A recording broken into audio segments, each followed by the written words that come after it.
Kumusta mga friends? Sa miagi na to nga video atong ipakita kung saan pag-determine kung ang ato ang equations nga linear aduna ba siya'y solutions o wala ba, no? Gigamitan lang nato siya og iyaha nga slope. Ang slope lang ang atong gitanaw kung ang ato ang linear equations aduna ba sila'y solutions o ang ilahang graphs mag-intersect ba at a certain point. This time, atong i-determine ang solutions of the linear equations nga mano-mano atong i-manipulate ang duha ka equations. So, our topic is about determining the solutions of linear equations. So, do not write duha ka equations into variables. Now, for the first example, ang atong equations diri, ang first equation is written in standard form. Also, ang atong ikaduha in standard form. Now, depende ni sa imong kaabtik kung unsaon nimo. Pagtan-aw nimo nga ang duha ka equations dunay pwede nato ma-applyan sa gitawag og cancellation, do it outright. For example, this one. Kini. Dinhi naa kay 1, dinhi naa kay negative 1. Sa ato pa, if you get the sum aning duha, no? O ano mo ang sum aning duha, na ay mawala, no? Na ay mawala nga variable. Okay, do it this way. So x minus x wala na. Di ba? 0 na siya. Then 1 man na siya, di ba? 2, 1 plus 2 na kay 3y. Then 6 plus 3, 9. Then solve for y. So, you divide both sides by 3. So, y equals 3. Okay. With this y value, na nakaisa ka value, no? Sa solutions. Choose from among the given equations. Aning duha, asa imong gamiton? It can be the first equation or the second equation. Let's say, kini mo itong gamiton. So, ang imong buhaton lang i-substitute. Y equals 3. So, bali, gikan ta sa x plus y equals 6. So, you have x plus 3 equals 6. Balhin mo diri sluyo. So, naa kay x equals 6 minus 3. So, x equals 3. Okay?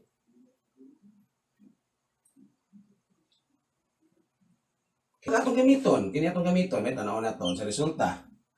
So, ang atong y is 3, so natay negative x plus 2y man na, no? Equals 3. So, naatay negative x plus 2 times 3 equals 3. So, may tabo diha, natin nabilin diri nga negative x equals 3. Labay dito na, kay 6 man na, minus 6. So, negative x equals negative 3. Kay 3 minus 6, negative 3. Then, multiply both sides by negative 1. X equals 3. So, the solutions here for these two equations is a point. Ang point nga dunay coordinates, so may coordinates niya. 3, 3. Di ba? So, mo ni ang atong solution aning duha ka equation. Okay? Anitas pikas. Tanaw na to kung ang paagi dinhi mo apply ba diri. Now, by just looking at the given equation, no? By just looking at, makita nimo nga dili gyud sila pareho og slope. The same also diri. Dili sila pareha og slope. That's why we were able to determine the solution or the coordinates of the common point of the graphs of these two equations. Now here, tanaw lang pud nimo sa ilahang equations, wala gid sila, di sila magpareha ang ilahang slope. So, imo nang mano-manuhon pagtan-aw, di ba? Okay, so pwede na to siya ma-manipulate. Now, dili nga paagi dili pwede diri. Okay? So ang kabuhaton karon, mangita tag term, no? X ba or Y nga mo pareha sa ibabaw, mo pareha sa ubos in such a way nga ato siya dayon nga ma-applyan og cancellation. Okay. Para di nga magdagko nga numero, kini x man ni. Himuon taning 2x. Unsa may buhaton nato? So ato sa ning isulat, no? So at ubos. 2x plus 3y equals 5. Ang sunod na to dayon, multiplyan nato ni siya og 2. Maapektahan bang equation? Ang tubag dili. Because we multiply both sides by the same number, nga 2. Ang ato lang purpose, magpareha sila, kaya aron ato silang ma-applyan sa cancellation. So, distribute na nimo, 2, ana siya, naakay 2x plus, kini, og kana, naakay 4y, kana og kana, that's equal to 8. So, pareho na, no? Nagpareha, kini o kana. So, para mawala ni silang x nga term, ato ni siyang i-subtract. Okay. When you subtract, take note, usab ang ilaha diri nga mga signs. So, kani mahimong negative, mahimo po ng negative. Then, proceed to addition. So, kana wala na ni siya, no? Wala na. Na kay 3 minus 4y, sa ito pa, 3 minus 4, that's negative 1. So, isulat na lang nimo diri is negative y. Dayon, 5 minus 8 or 5 plus negative 8, that's equal to negative 3. Multiply both sides by negative 1, you will get y equals 3. So, the same po ganina, ang buhaton na po nato, you choose from the original. Mo man yung mga original nga mga equations, pagpili ka, aron imo na i-substitute ang y, dayon makita nimo ang value sa x. For example, kani atong gamiton. Ganito na to na, no? So natay x plus 2y equals 4. Atong tan-awon. So x plus 2 times 3 equals 4. So naapoy x equals 4. 6 man na, no? Ibalin sa luyo. Minus 6. So x equals negative 2. So, pa na to. Ato isulay diri na po. Naroon na masiguro yun. So, ato siguroon. So, natay 2x plus 3y equals 5. So, no, kini atong gamito, no? Kini atong para makita nato na kung tama pagyapon. So, 3, dito, no?